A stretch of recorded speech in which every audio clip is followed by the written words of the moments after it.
Hello, I'm Robin Vincent and welcome to Molten Music Monthly, August 2015.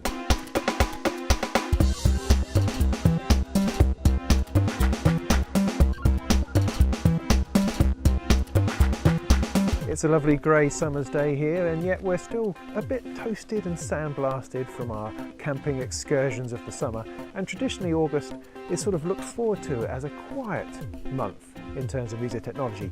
But no, we've had Windows 10 dropped on us, we've had a new version of Reaper, we've had IK Multimedia introduce Sampletank 3 Custom Shop, we've got my review of Studio One 3 out in Sound on Sound magazine, we've got updates to FL Studio and Reason 8, Native Instruments are doing interesting things with something called stems. What's that about? I don't know, but let's go have a look.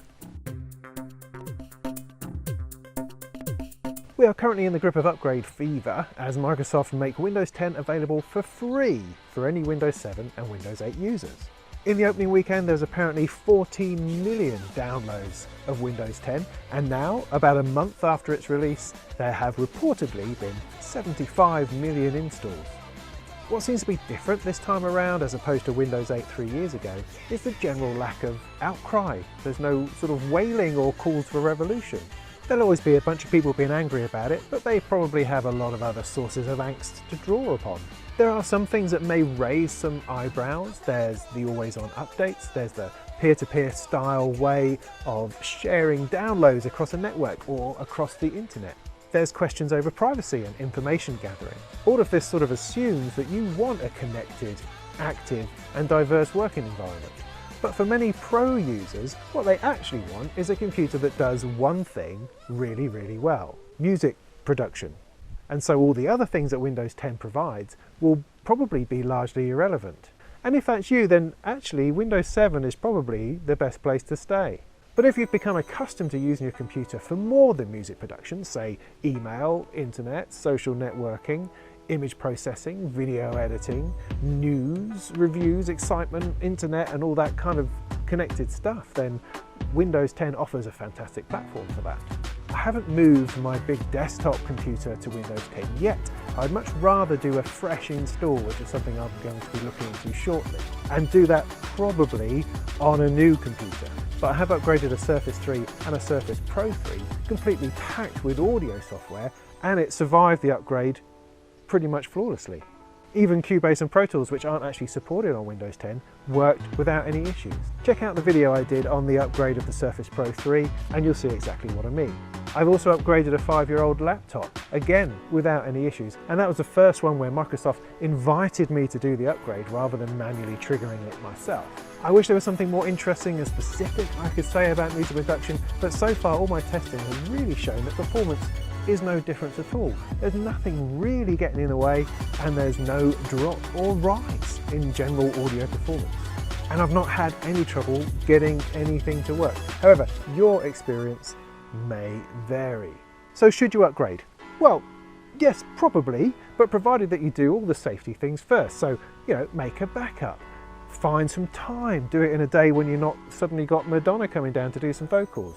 And if you're in any doubt at all, then wait for 6 months and do it then. Or wait until you build a new computer or buy a new system. The key is that it's free for a year, so you don't really have to worry about it right now. There's nothing in there that's really going to change your life. But at the same time, if you're unhappy with Windows 8, then it makes sense to move. If you're happy with Windows 7, then stay there and see what happens. Either way, don't worry about it. Last month I mentioned how I'm doing a review of Presonus' Studio One version 3 for Sound on Sound magazine. Well, I did it and it's out. You can get it at the newsagents now, or you can download it from the Sound on Sound website for the price of 99 pence. I also produced 2 videos which are available in this YouTube channel, so go and check those out as well, talking about the multi-touch within Studio One. But if you want a soundbite summary, then Studio One is fabulous. The multi-touch is great in places and terrible in others. But overall, I love it. This month's big software release came from that subversive bunch over at Cocos with Reaper, number 5.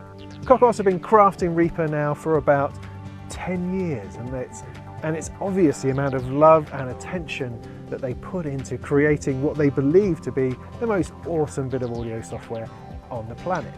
And actually, they do a pretty good job of that. It attracts a wide range of users, from beginners because of its cheap entry-level price, and also through to disillusioned pros who have just had enough of the whole Cubase, Pro Tools, Logic, Sonar thing. Version 5 continues the evolution with VST3 plugin support, VCA fader control, better automation, better video support, and quite a nice new look. It's free to try out for a couple of months, so you can really get to grips with it and see if it's suitable for the sort of work that you do. And then after that, for a personal license, it's just $60. The support they offer via the forum is really second to none, and you often get contributions directly from the people who are writing the code. And users tend to find that bugs that are highlighted or feature requests get sorted out really, really quickly. Personally, I've struggled with the look of Reaper.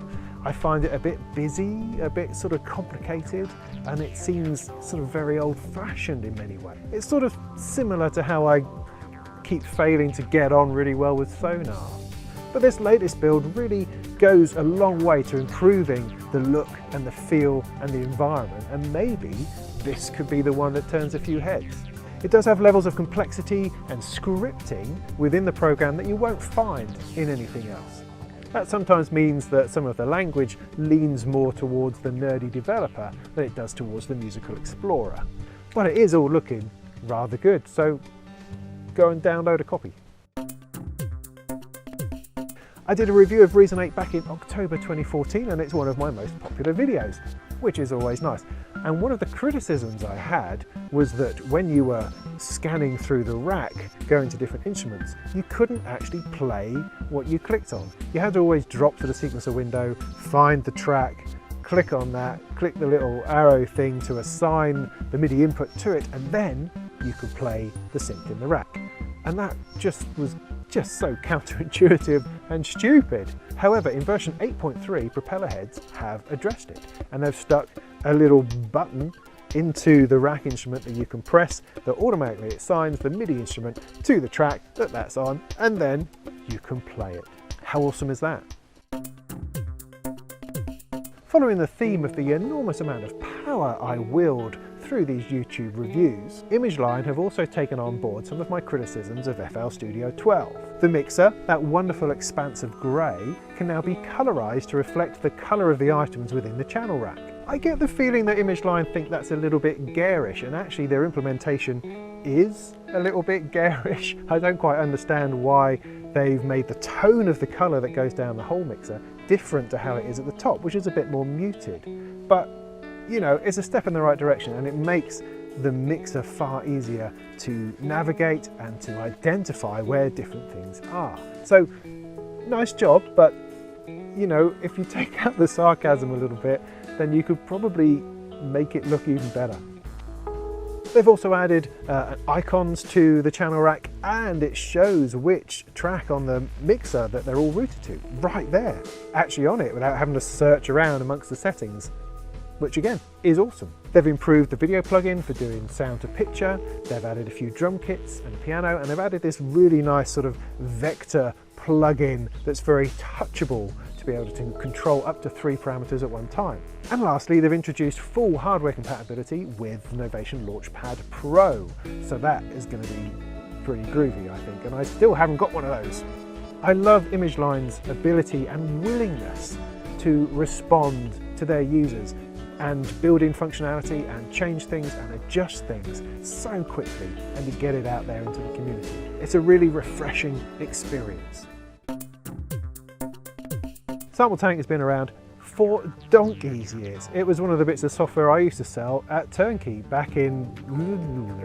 And it's, you know, an awesome virtual workstation synth. It's a bit like a virtual version of the JV1080, if anyone can remember what one of those was. But the years have not really been very kind, and it's been 10 years since the last update they did to Sampletank 2, and it looks dated, it sounds dated too. And IK Multimedia seemed to sort of get sidetracked into this iPad, iRig kind of nonsense. Yeah, which is fun and groovy, but it's not of any particular interest to me.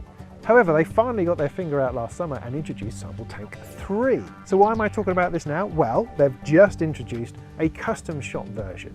This is a free version of Sampletank 3, which comes with a big fat piano and access to all of the expansion packs that are available for Sampletank 3. It allows you to purchase and download your choice of volumes of sounds, covering all sorts of genres and types of music. The free piano sound is decent, but I think it's a bit of a missed opportunity, and it kind of makes IK Multimedia seem a little bit mean. I mean, you know, throw us half a dozen, maybe 24 sounds from across the spectrum, just to give us an idea of how well Sampletank 3 works, what it can do for us, the sort of sound quality and range of sounds. And I think they would pull a lot more people in and tempt more people into buying more of the expansion packs. The custom shop is very easy to navigate, it's intuitive, it gives you sound examples and good descriptions of what's in each pack. But what I can't work out is what's going on with their various currencies. You can use their gear credits to buy stuff in the store, and each gear credit appears to equate to about €1, although if you buy a pack of credits you get slightly more than you would in euros, so it's slightly better value, I guess. But you also have these jam points which are spendable in the online shop. You can sort of convert between the two because you can use jam points to buy gear credit gift cards.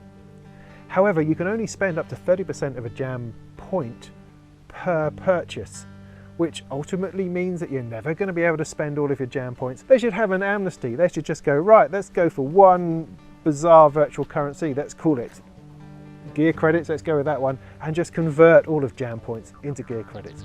Why not do that, IK? Why not do that?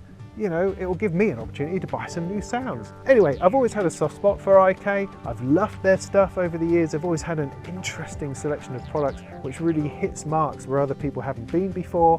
And even though some of their stuff's a bit dated, I still use it, you know, on a very regular basis.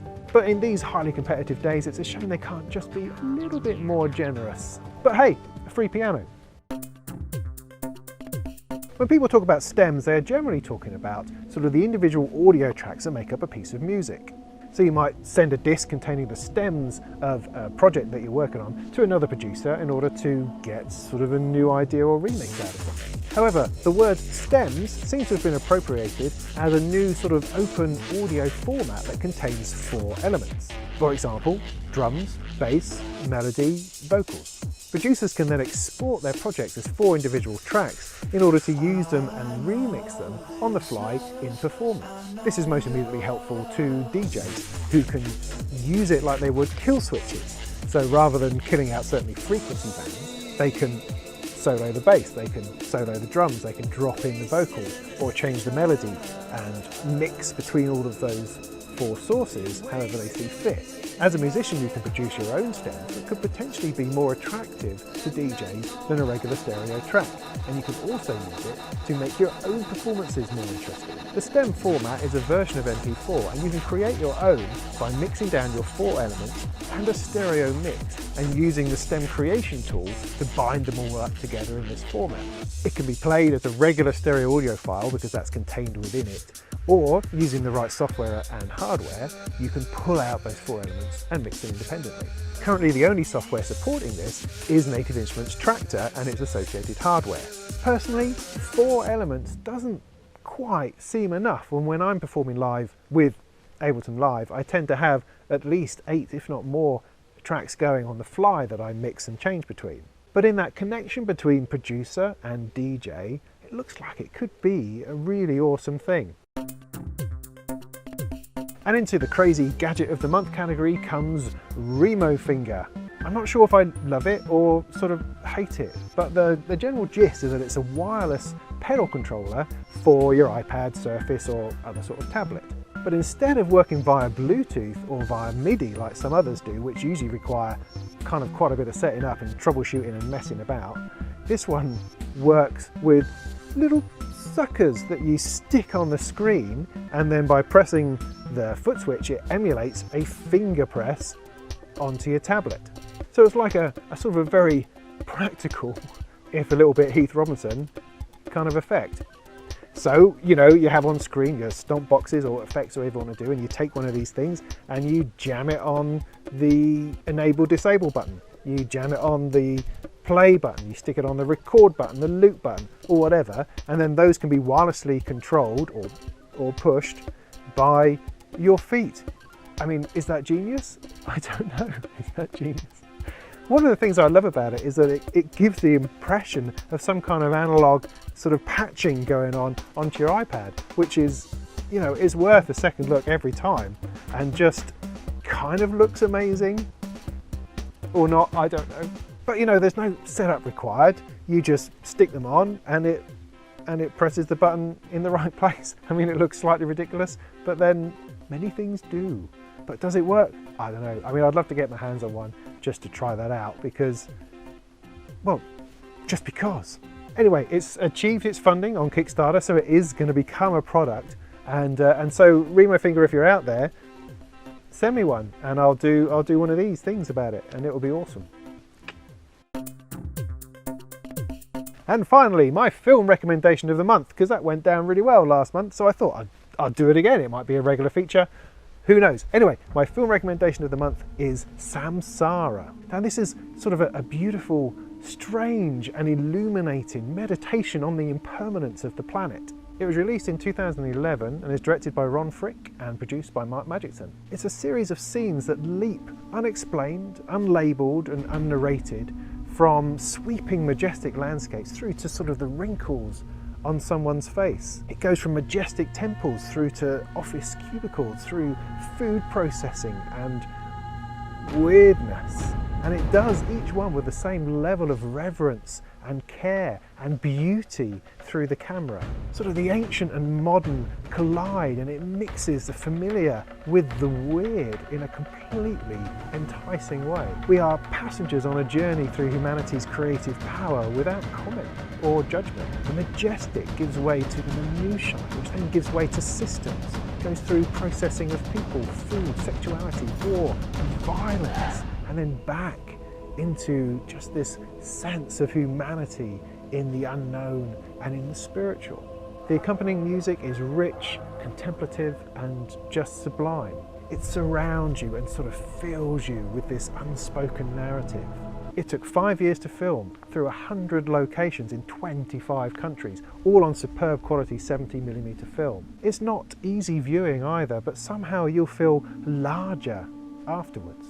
So go out there and pick it up on DVD, or even better on Blu-ray, and just look forward to an extraordinary filmic experience. That's it, we're done for this month. Please subscribe, please throw your comments down the bottom, and I'll do my best to sometimes read them. And join us next month, we're going to be talking about all sorts of exciting new things. So until next time, go make some tunes.